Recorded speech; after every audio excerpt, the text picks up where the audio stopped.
உயர்த்தி ஹல்லேலூயா. ஆண்டவர் நல்லவர். கர்த்தர் இன்றைக்கு கொடுத்த ஒரு நல்ல வாக்குத்தத்தம். ஆமென். கர்த்தர் அவனோடே கூட இருக்கிறார். கர்த்தர் அவனோடே கூட இருக்கிறார். கர்த்தர் அவனோடே கூட இருக்கிறார். ஆமென். ஸோ ஆண்டவர் அவனோடே கூட இருக்கிறார் அப்படின்றத இந்த தாவீதினுடைய கையிலே இருந்த ஒரு 4 விதமான பொருள் கர்த்தர் அவனோடு கூட இருக்கிறார் அப்படின்றத நிரூபிச்சிருச்சு. அது எனக்கு ரொம்ப ஆச்சரியமாக இருந்துச்சு. அந்த வசனங்கள் வாசிக்கலாமே. முதலாவதாக வாசிக்கலாம். நீங்கள் 1 சாமுவேல் 16ஆம் அதிகாரத்தினுடைய 3வது வசனத்தை வாசிக்கலாமா? 16ஆம் அதிகாரம் 3வது வசனத்தை வாசிக்கலாம். ஆமென். ஈசாயை 17ஆம் அதிகாரம் 40வது வசனத்துக்கு வாங்க. 1 சாமுவேல் 17ஆம் அதிகாரத்தினுடைய 40வது வசனத்தை வாசிக்கலாமா? தன் தடியை கையிலே பிடித்து கொண்டு ஆற்றில் இருக்கிற 5 கூழாங்கல்லை தெரிந்து கொண்டு அவைகளை மேய்ப்பனுக்குரிய தன்னுடைய அடைப்பையிலே போட்டு தன் கவனை தன் கையிலே பிடித்து கொண்டு அந்த பெலிஸ்தியன் அண்டைக்கு போனான். ஆமென். ஆண்டவருடைய பிள்ளைகளே, இந்த இடத்துல இந்த தாவீது தன்னுடைய கையில் வச்சிருக்கிற சில பொருட்களை குறித்து வேதம் சொல்லுகிறது. அப்படின்னா அவருடைய எஜமானன் சவுல் சொல்றாரு, இது எல்லாத்தையுமே தூக்கி போட்டிருப்பா, இது எல்லாத்தையுமே தூக்கி போட்டுட்டு நான் உனக்கு தர ட்ரெஸ்ஸை நீ போட்டுக்கோ, இதை போட்டுட்டு போ, பட்டயத்தை எடுத்துட்டு போ அப்படின்னு சொல்லும்போது தாவீது சொல்றாரு, இல்லை இல்லை, இது எனக்கு அந்த அளவுக்கு சூட் ஆகிறது மாதிரி தெரியல, அதனால் நான் இதை கொண்டு போகல அப்படின்னு சொல்லிட்டு ரெகுலராக அவன் கொண்டு போகிற சில பொருட்களை குறித்து வேதம் சொல்ல. அந்த பொருளை மட்டும் ஒரு ஆவிக்குரிய அர்த்தத்தை மட்டும் நம்ம பார்த்து நம்ம ஜெபம் பண்ண போகிறோம். நம்பர் 1, முதலாவதாக தடியை கையிலே பிடித்து கொண்டு. தடியை கையிலே பிடித்து கொண்டு அப்படின்னா அவன் கையில் என்ன பண்ணுது அப்படின்னு சொன்னால், இந்த கோலியாத்தை ஜெயிக்க போகும்போது தன்னுடைய கையில் வேதம் சொல்லுது ஒரு தடி அவன் கையில் இருக்குது. இந்த தடி அப்படின்றது இல்லை மரம் அப்படின்றது, குச்சி அப்படின்றது என்ன அப்படின்னா, ஒரு மரத்திலிருந்து கட் பண்ணி எடுக்கப்பட்ட ஒரு கிளை தான் அந்த தடி. அப்படின்னா காட்டில் இருக்கிற ஒரு மரம், அந்த மரத்திலிருந்து வேறு விரித்து எடுக்கப்பட்ட ஒரு சின்ன பீஸ் தான் அவனுடைய கையிலே இருக்குது. அப்போ இதுக்கு எதுக்கு ரொம்ப சிம்பாலிக்கா ஆண்டவர் காமிக்கிறார் அப்படின்னு சொன்னா, நீங்களும் நானும் இந்த உலகத்திலிருந்து கர்த்தர் நம்மளை எப்படி வச்சிருக்கிறாருன்னா, கர்த்தர் நம்மளை பிரித்தெடுக்கப்பட்டவர்களாய் கர்த்தர் வச்சிருக்கிறார். ஸோ ஒரு தேவனுடைய பிள்ளை கோலியாத்தை ஜெயிக்கணும் அப்படின்னு சொன்னா, கர்த்தர் உங்களோட கூட இருக்கிறத நிரூபிக்கணும்னா நமக்கு ஃபர்ஸ்ட் குவாலிட்டி என்ன தேவைப்படுது அப்படின்னா, ஒரு பிரித்தெடுக்கப்பட்ட ஒரு அனுபவம் நமக்கு கண்டிப்பா அவசியம். அது வேறு விரிக்கப்பட்ட அவசியம் நமக்கு அவசியம். அவங்கள மாதிரி நம்ம இருக்க முடியாது, அவங்கள மாதிரி எதுவும் செய்ய முடியாது. நேற்றைக்கு கூட இந்த 28 ஜெபத்தில் ஆண்டவர் சொன்னது போல நமக்கு கண்டிப்பாக ஒரு வித்தியாசம் வேணும். அப்படி இருந்தால் தான் ஆண்டவர் நம்மளை பயன்படுத்த போகும். ஸோ ஃபர்ஸ்ட் நம்பர் 1, அவன் கையிலே இருந்த தடி, அது வேறு பிரிக்கப்பட்ட ஒன்று. நம்பர் 2, இரண்டாவதாக அந்த வசனத்தை வாசிக்கும்போது, தன் தடியை கையிலே பிடித்து கொண்டு ஆற்றில் இருக்கிற 5 கூழாங்கற்களை தெரிந்து கொண்டு. அப்படின்னா இரண்டாவது இந்த தாவீதினுடைய கையில என்ன இருக்கு அப்படின்னு சொன்னா, 5 கற்கள் இருக்கு. ரொம்ப ஷேப்பான இந்த கூழாங்கற்களுடைய இந்த தன்மை, இந்த கற்கள் எப்படி கூழாங்கற்களா மாறிடுச்சு அப்படின்னு நமக்கு தெரியும். அப்படின்னா மலையிலிருந்து சில கல்கள் உருண்டு வருது, தண்ணி அடிச்சு ஓடிட்டே இருக்குது. அந்த பாறைகளுக்கு மேலே பட்டு பட்டு பட்டு பட்டு அந்த தண்ணி அடிச்சு அடிச்சு அடிச்சு கடைசியில் என்ன ஆகும் அப்படின்னு சொன்னா, அந்த கல் பெரிதா இருக்கிற கல் லாஸ்டா அது கூழாங்கல்லா ஒரு ஷேப்பான ஒரு கல்லா மாறும். இந்த கூழாங்கல்லா மாறணும் அப்படின்னு சொன்னா அதுக்கு தண்ணி அதுக்கு மேல பட்டு நிறைய வருத்தங்கள் மத்தியிலே உருவாக்கப்பட்டு வர்ற ஒரு கல்லுக்கு பேர் தான் கூழாங்கல். அப்போ ஃபர்ஸ்ட் பிரித்தெடுக்கப்பட்டவர்களா இருக்கணும். கர்த்தர் உங்களை பயன்படுத்தணும்னா ஃபர்ஸ்ட் நீங்க எப்படி இருக்கணும்னா, ஒரு டிஃப்ரெண்ட் உங்களுக்கு இருக்கணும், ஒரு வித்தியாசம் உங்களுக்கு இருக்கணும். இந்த உலகத்திலிருந்து பிரித்தெடுக்கப்படணும், ஃபேமிலியிலிருந்து நம்ம பிரித்தெடுக்கப்படணும், சுற்றி இருக்கிற நண்பர்களிருந்து நம்ம எப்பவுமே தனியா.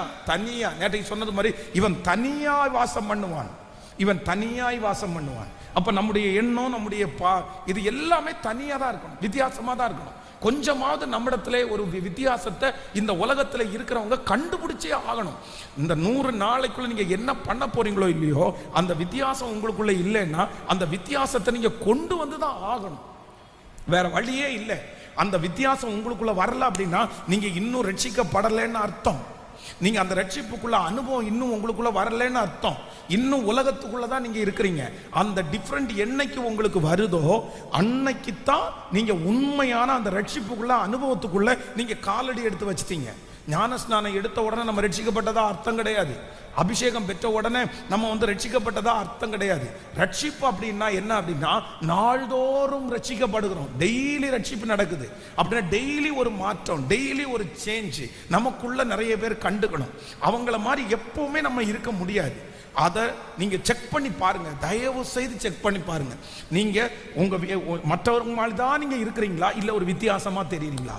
வித்தியாசமா தெரியுறீங்கன்னா கண்டிப்பா உங்களுக்குள்ள என்ன அனுபவம் ஆரம்பிச்சிருச்சுன்னா ரட்சிப்புக்குள்ள அனுபவத்தை கர்த்தர் ஆரம்பிச்சிட்டார். ஸோ ஃபர்ஸ்ட் தாவீதுனுடைய கையிலே இருக்கிற அந்த கோல் பிரித்தெடுக்கப்பட்டது. ரெண்டாவது அவனுடைய கையிலே இருக்கிற கூழாங்கல் அது உருவாக்கப்பட்டது. ஒரு தேவனுடைய பிள்ளைய ஆண்டவர் பயன்படுத்தணும்னா கர்த்தர் உங்களை உருவாக்குவார். நீங்க உருவாக்குறதற்கு விட்டு கொடுக்கணும். ஆனா இங்க பாருங்க, இப்ப கவனிங்க, ஆத்துல இருந்து ஒரு பெரிய கல்லை ஒரு தண்ணி உருட்டிட்டே வருதுன்னு வச்சுங்களேன். சில கல்லுகள் என்ன பண்ணும் அப்படின்னு சொன்னா, எந்தெந்த இடத்துல சந்து இருக்குதோ அந்த இடத்துல போய் சிக்கி அப்படியே இருந்துரும். அவ்வளவுதான். நீங்க அந்த கல்லை பாருங்க, ஆத்துல போய் பாருங்க, அந்த மாதிரி சிக்கி இருக்கிற கல் என்ன ஆகும் அப்படின்னா இந்த தண்ணி அடிச்சு அடிச்சு பாசம் பிடிக்கிற கல்லாதான் மாறுமே தவிர அந்த கல்லுனால வேற எந்த பிரயோஜனமும் இல்லை. அந்த கல்லுக்கு மேல கால் வச்சா வழுக்கும். ஏன் அப்படின்னா அந்த கல்லை பொறுத்த வரைக்கும் அந்த தண்ணி அடிச்சுட்டு வரும்போது அதனுடைய போக்கிலேயே தன்னை உருவாக்க விடாம ஒரு இடம் அதுக்குன்னு ஒரு நல்ல வித்தியாசமான ஒரு இடம் கிடைச்ச உடனே அந்த இடத்துல ஃபிக்ஸ் பண்ணி போய் உட்கார்ந்துருக்குது. அப்போ நிறைய ஆண்டவருடைய பிள்ளைகள் தரிசனம் அவங்க மேல இருக்குது, வெற்றி அவங்க மேல இருக்குது, விஷன் கர்த்தர் அவங்க மேல வச்சுட்டாரு, அவங்கள குறித்து பெரிய நோக்கம் இருக்குது. ஆனா என்ன அப்படின்னா ஏதாவது ஒரு சின்ன ஒரு சொஃபிஸ்டிகேட்டடா ஒரு நல்ல பத்திரமா பாடுபடாதது மாதிரி, அவமானப்படாதது மாதிரி, நிந்தையே அனுபவிக்கிற மாதிரி ஏதாவது ஒரு இடம் செட் ஆயிடுச்சுன்னு வச்சுக்கோங்களேன், அவ்வளவுதான். அந்த இடத்துல போய் உட்கார்ந்துருவாங்க. அவங்களுக்கு என்னன்னா நல்லா உட்காரணும், டென்ஷனே ஆகக்கூடாது, டிஸ்டர்ப் ஆகக்கூடாது, யாரும் திட்டக்கூடாது, எதுவுமே பேசக்கூடாது, சோதனையே வரக்கூடாது, பிரச்சனையே வரக்கூடாது. இப்படி இருந்தா நீங்க எப்படி பயன்படுத்தப்பட முடியும்? நீங்க எப்படி உருவாக்கப்பட முடியும்? அதான் ஒரு குயவன் ஒரு சிற்பத்தை பண்ற மனுஷன் ஒரு சிற்பத்தை உண்டாக்கணும்னா அவன் கையிலே இருக்கிற உளிய வச்சு அந்த கல்லை தட்டுறான் பாருங்க, அவன் தட்ட தான் அது சிற்பமா மாறுது. அப்ப ஆண்டவருடைய பிள்ளைகளே, நம்முடைய தேவனாகிய கர்த்தர் நம்மளை என்ன பண்றவர்னா கூழாங்கல்ல போல கர்த்தர் நம்மளை உருவாக்குறவர், கூழாங்கல்லை போல கர்த்தர் உருவாக்குறவர். நீங்க கூழாங்கல்லா மாறிட்டீங்கன்னு வச்சுக்கோங்க, எதிராய் நிற்கிறது கோலியாத்தே ஆனாலும் ஒரே கூழாங்கல் அவ்வளோ பெரிய கோலியாத்தை கீழே விழும். உங்களுக்கு விரோதமாய் இருக்கிற கோலியாத்துகளை கர்த்தர் உங்க மூலமாய், நான் நம்புறேன் இந்த சத்தத்தை கேட்கிற சிலரை கர்த்தர் உருவாக்குற பொசிஷன்ல தான் கர்த்தர் வச்சிருக்கிறாரு. உங்களுக்கு நேரா தண்ணி அடிக்குது, உங்களுக்கு வலிக்குது, உங்களை ரொம்ப கஷ்டமா இருக்குது, உங்களுக்கு தாங்கவே முடியல, எல்லாம் நல்லா இருக்கும்போது நீங்க மட்டும் பாடுபடுறீங்க, கொஞ்சம் கூட வருத்தப்படாதீங்க. கர்த்தர் உங்களை கூழாங்கல்லா உருவாக்கிட்டு இருக்கிறாரு. ஆண்டவர் உங்களை உருவாக்கிட்டு இருக்கிறாரு. உங்க மேல அடிக்கிற தண்ணி, உங்க மேல அடிக்கிற அந்த கல்லுகளுடைய பலம் அது உங்களை நிர்மூலமாக்குறதற்காக அல்ல, உங்களை ஷேப்புள்ள ஒரு மனுஷனாய் மாற்றி கொண்டிருக்கிறது. ஏற்ற காலத்துல கர்த்தர் உங்களை கூழாங்கல்லாய் அவருடைய அம்பரா துணியிலே எடுத்து வில்லின் மேல் நாணேற்றி உங்களை எதிரியை வீழ்த்துவதற்கு பயனுள்ள பாத்திரமாய் மாற்றுகிற கர்த்தர். ஹல்லேலூயா. கைகளை உயர்த்தி ஆமேன் சொல்லுங்க பார்க்கலாம். அப்போ நம்பர் 3, மூன்றாவதாக அவன் கையில் என்ன இருக்கு அப்படின்னு சொன்னா, தன் தடியை பிடித்து கொண்டு ஆற்றில் இருக்கிற 5 கூழாங்கற்களை தெரிந்து கொண்டு அவைகளை மேய்ப்பனுக்குரிய தன்னுடைய அடைப்பையிலேயே போட்டு. நம்பர் 3, மூணாவது இங்க என்ன இருக்கு அப்படின்னா, மேய்ப்பனுக்குரிய அடப்பை அப்படின்னா, இதுக்கு நல்ல கூழாங்கல்ல நீங்க கையில எடுத்து பார்த்தீங்கன்னா ரொம்ப அழகா இருக்கும். இன்னைக்கு நிறைய பேர் ஆற்றுல ஏதாவது கூழாங்கல்ல பார்த்தா எடுத்துட்டு வந்து ஷோகேஸுக்கு மேலே வைப்பாங்க, இல்லைன்னா மீன் தொட்டிக்குள்ளே போட்டு வச்சிருப்பாங்க. ஏன் அப்படின்னா அது பார்க்கறதுக்கு அழகாக இருக்கும் அப்படின்னு. ஆனால் வேதம் சொல்லுது, இங்கே ஒரு கூழாங்கல்ல இந்த மனுஷன் என்ன பண்ணுறான்னா தன்னுடைய பைக்குள்ளே போட்டு வச்சிருக்கிறான். அப்போ ஆண்டவர் வந்து ஒரு தேவனுடைய பிள்ளைய கர்த்தர் வந்து பயன்படுத்துகிறதுக்கு முன்னாடி உங்களுக்கு இருக்கிற அடுத்த ப்ராசஸ் என்ன அப்படின்னு சொன்னால், உங்களை கர்த்தர் தனிமைப்படுத்துவார். உங்களை ஆண்டவர் தனிமை என்கிற பாதையில் நடத்துவார். நீங்க உருவாக்கப்பட்டாலும் நீங்க என்ன பண்ணணும்னா, அங்க இருந்து உலகத்துல இருந்து தண்ணியில இருந்து மற்ற இடத்துல இருந்து எடுத்துட்டு வந்து நீங்க எங்க உட்காரணும்னா, ஏற்ற காலத்தில் அவர் உங்களை உயர்த்தும்படிக்கு அவருடைய பலத்த கைக்குள்ள நம்ம என்ன இருக்கணுமாமா, அடங்கி. அப்படின்னா எல்லாரோடையும் இருக்க முடியாது, எல்லாரோடையும் பேச முடியாது, ஜாலியா இருக்க முடியாது. சிலருக்கு அப்படிதான் பிடிக்கும். சிலருக்கு என்ன பிடிக்கும்னா, ஆட்கள் கூட இருக்கிறது நிறைய பிடிக்கும். எப்போ அவங்கள சுற்றி ஒரு 10 பேர் இருந்துகிட்டே இருக்கணும், சிரிச்சுட்டே இருக்கணும், நக்கல் பண்ணிகிட்டே இருக்கணும், கிண்டல் அடிச்சுட்டே இருக்கணும், சோத்தை ஆக்கி அப்படியே எல்லாத்துக்கும் சாப்பிட்டே இருக்கணும். வாரமான கடைக்கு போய் 10 பேர் சேர்ந்து அப்படியே சாப்பிட்டே இருக்கணும். இது நிறைய பேருக்கு ரொம்ப பிடிக்கும். தப்பு இல்லை, நீங்கள் வந்து சந்தோஷமாக இருக்கிறது தப்பு இல்லை. ஆனால் ஆண்டவர் உங்களை பயன்படுத்தணும்னு ஆரம்பித்தார்னா, சில நேரத்தில் ஃப்ரெண்ட்ஷிப்பில் இருந்து கத்துறவங்களை தனியாக கொண்டு வருவார், சொந்தக்காரங்களிடத்துலேருந்து கத்துறவங்களை தனியாக கொண்டு வருவார். உங்களுக்கு அவங்களோட சேர்ந்து ரொம்ப நீங்கள் பேச முடியாது. ரொம்ப இந்த மாதிரி சேர்ந்து உங்களுக்கு மனசாட்சி 10 நிமிஷம் நீங்கள் சிரிச்சிங்கன்னா கூட உங்கள் மனசாட்சி சொல்லும், நீங்கள் ரொம்ப நேரம் சிரிச்சிட்டு இருக்கிற, இது ஆகாத சம்பாஷணை நல்லொழுக்கங்களை கெடுக்கும், நீ ஓவராக பேசிகிட்டு இருக்கிற, நீ கொஞ்சம் தனியாக போயிரு. நீங்கள் அதிகமாக எதை விரும்புவீங்க அப்படின்னு சொன்னால், கர்த்தரோட தனிமையாக இருக்கிறதா நீங்கள் விரும்புவீங்களே தவிர, கூட்டத்தோடு சேர்ந்து அந்த மாதிரி இருக்கிறத நீங்கள் ரொம்ப விரும்ப மாட்டீங்க. அந்த மாதிரி விருப்பங்கள் உங்களுக்குள்ள வரக்கூடாது. இந்த சத்தத்தை கேட்கிற யாராவது ஒருத்தர் நீங்க அப்படிப்பட்ட ஒரு சூழ்நிலைக்குள்ள ஆண்டவர் உங்களை கொண்டு போறாருன்னா, கர்த்தர் உங்களை சீக்கிரமா பயன்படுத்த போறாருன்னு அர்த்தம். ஆமேன். 10 ஃப்ரெண்ட்ஸ் சேர்ந்து கிண்டல் பண்ணி சிரிக்கும் போது உங்களால் அப்படி போய் மிங்கிளாக முடியல, அந்த சொந்தக்காரங்களோட உங்களால் மிங்கிளாக முடியல. நான் நம்புகிறேன், ஆண்டவர் உங்கள் மேலே ஒரு ஸ்பெஷல் தரிசனத்தை வச்சிருக்கிறதுனால தான் அந்த பாதையில் கர்த்தர் உங்களை நடத்துகிறாரு. அப்படிப்பட்ட பாதையில் போகிற நீங்கள் கண்டிப்பாக பயன்படுவீர்கள். கர்த்தர் உங்களை அவருடைய அடப்பைக்குள்ளே கர்த்தர் வைக்கிறதுக்கு கர்த்தர் விரும்புகிறாரு. ஹல்லேலூயா. இது ஒரு பெரிய ப்ராசஸ். இந்த ப்ராசஸ் ஆண்டவருடைய பிள்ளைகள் செய்துதான் ஆகணும். வேதம் சொல்லுது, எஸ்தர் வந்து தன்னுடைய வீட்டோட இருந்தாங்க. வீட்டோட இருக்கும்போது 9 மாசத்தினுடைய ட்ரீட்மெண்ட் வீட்டில் வச்சு கொடுக்க வேண்டியதானே. ஏன் வீட்டில் ஏகாய் வந்து வீட்டில் போய் அந்த பிள்ளையை மேக்கப் பண்ணி விட்டுருக்கலாம்ல. ஏகாய் வந்து டயட்டை வந்து வீட்டில் வச்சு பார்க்க வேண்டியதானே.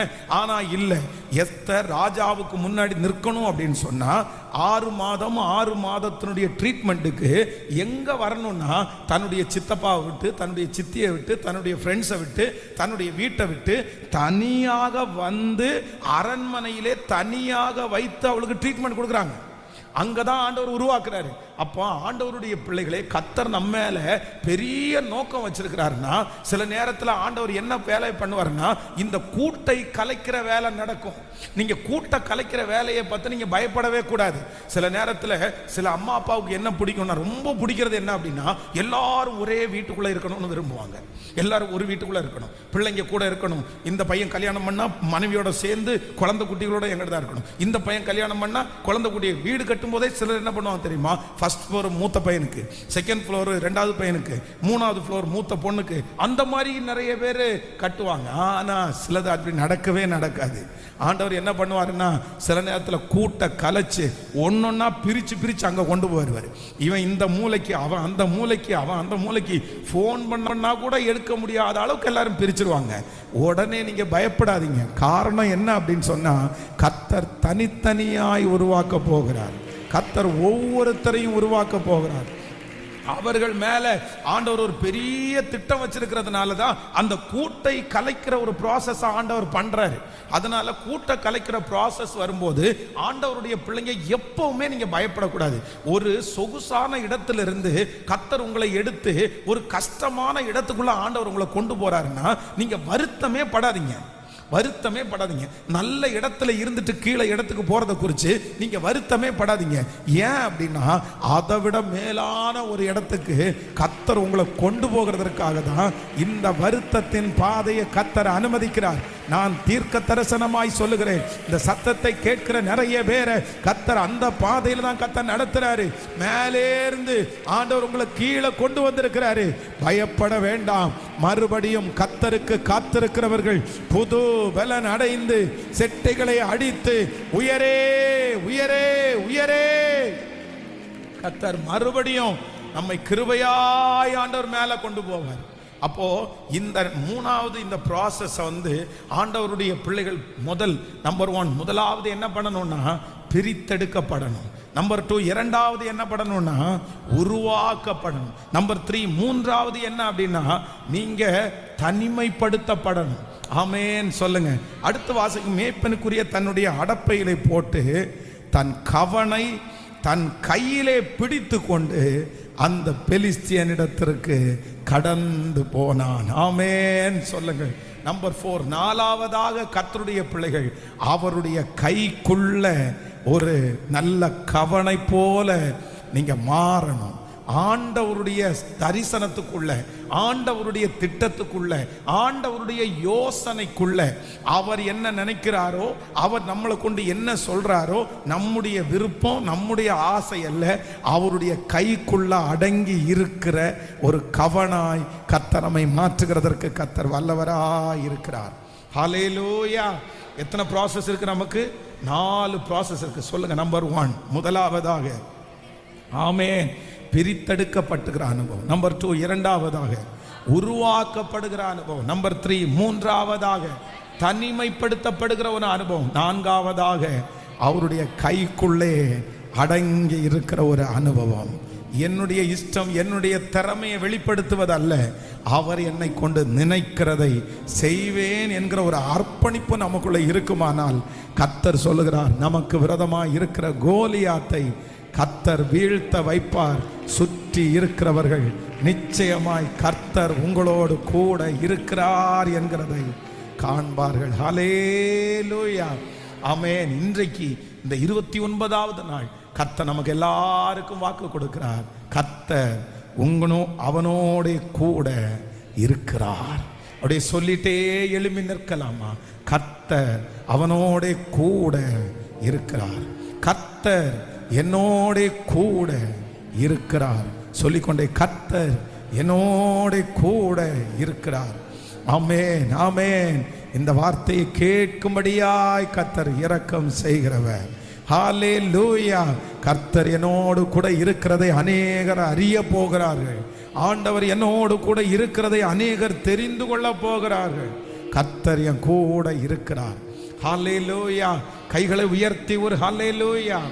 ஆண்டவர் உங்களை கோலியாத்தை ஜெயிக்க பண்ண வைக்க போறாரு. ஆமென். கர்த்தர் சில பிரியமான ஆண்டவருடைய பிள்ளைகளால யாரோடெல்லாம் ஆண்டவர் இருக்கிறாரோ அவங்க எல்லாரையும் இந்த பாதையில ஆண்டவர் நடத்துறாரு. இந்த 4 பாதையில எந்த பாதை உங்களுடைய பாதையா இருக்குமானால் நான் நம்புறேன், நீங்க ஆண்டவருடைய திட்டத்துக்குள்ளே இருக்கிற ஒரு கூழாங்கல், நீங்க ஆண்டவருடைய சித்தத்துக்குள்ளே இருக்கிற ஒரு கூழாங்கல், ஆண்டவருடைய விருப்பத்திற்குள்ள இருக்கிற ஒரு கூழாங்கல். நீங்க அதுல உருவாக்கப்பட கர்த்தருடைய மகிமை. ஹல்லேலூயா. நீங்களுக்கு உங்களை ஆண்டவர் பிரிச்சு வைப்பாரு.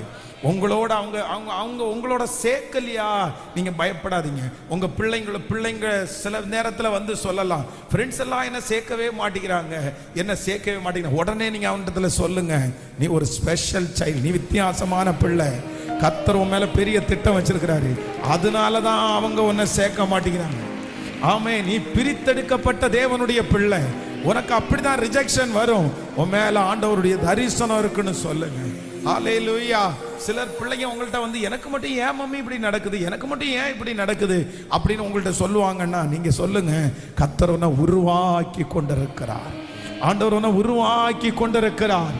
கர்த்தருடைய பிள்ளையே, கர்த்தர் உங்களை உருவாக்கி கொண்டிருக்கிறார். ஹல்லேலூயா.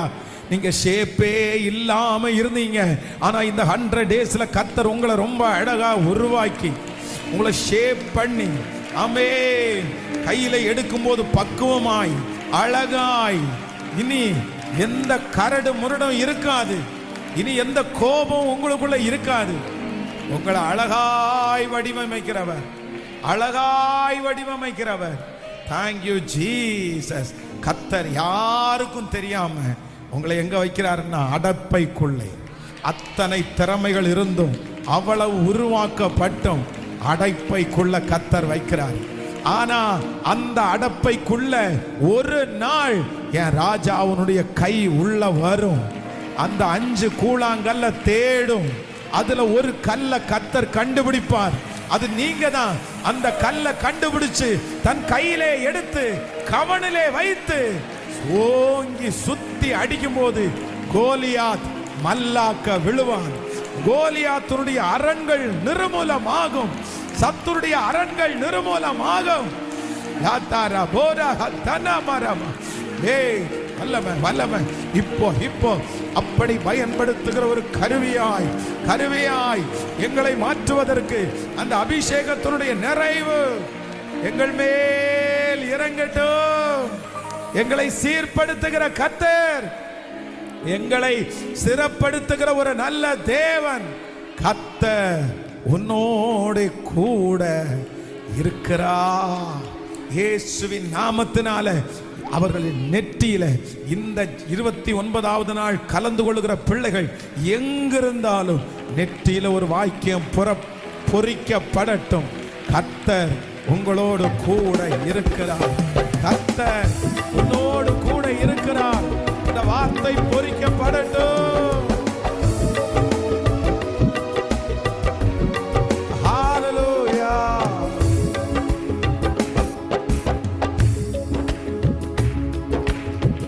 கொஞ்ச காலம் கண்ட பாடுகள் எல்லாமே உருகி கொஞ்ச காலம் கண்ட ஆடுகள் எல்லாமே பனி போல உருகி போகும். என் கஷ்டங்கள் எல்லாமே மாறும். கஷ்டங்கள் எல்லாமே மாறும். மேன்மை கையில் சேரும். மேன்மை கையில் சேரும். சீர்படுத்துவார், ஸ்திரப்படுத்துவார், பலப்படுத்தி நிலை நிறுத்துவார்.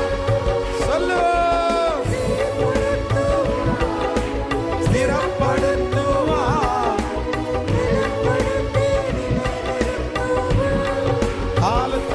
என்னை பலப்படுத்தி நிலை நிறுத்துவார். என்னை பலப்படுத்தி நிலை நிறுத்துவார்.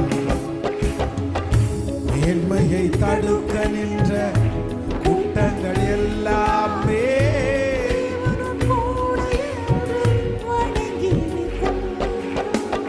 மேன்மையை தடுக்க நின்ற கூட்டங்கள் எல்லாமே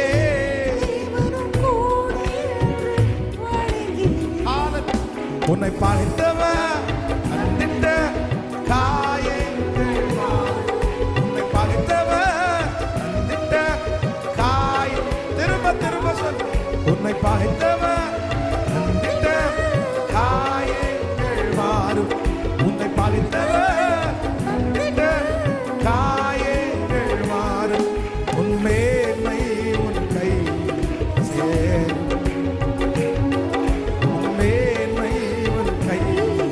கைகளை மேல தட்டி சொல்லுவோம். சீர்படுத்துவார், ஸ்திரப்படுத்துவார், பலப்படுத்தி நிலை நிறுத்துவார். சத்தமா இயேசுவே.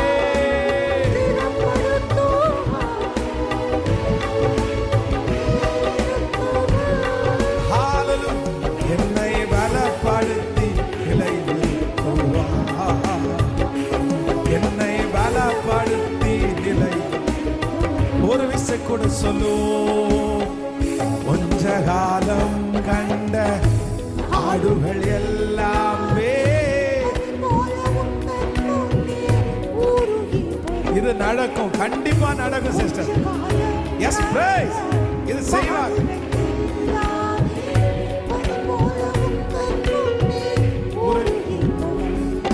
உன் கஷ்டங்கள்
பலப்படுத்தி நிலை நிறுத்து.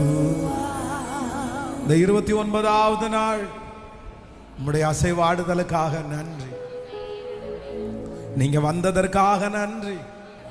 உங்க தீர்க்க தரிசனமான வார்த்தைகளை எங்களுக்கு தந்ததற்காக நன்றி. மறுபடியும் இழந்து போன ஆவி எங்களுக்கு தந்ததற்காக நன்றி. நீங்க எங்களோட கூட பேசி கொண்டு நிற்க போறதற்காக நன்றி. எங்க கையை பிடிச்சு நீங்க நடக்க போகிறதற்காக நன்றி. இந்த சத்தத்தை திருச்சபையில கேட்டுட்டு இருந்த பிள்ளைங்க மட்டும் இல்ல, இந்த லைவ்ல இப்போ அத்தனாயிரம் பேர் இந்த லைவ்ல இருக்காங்களே ஆண்டவர். இந்த சத்தம் யாருடைய காதுகள் எல்லாம் தொனிக்கப்படுகிறதோ அங்கெல்லாம் அற்புதம் நடக்கட்டும்.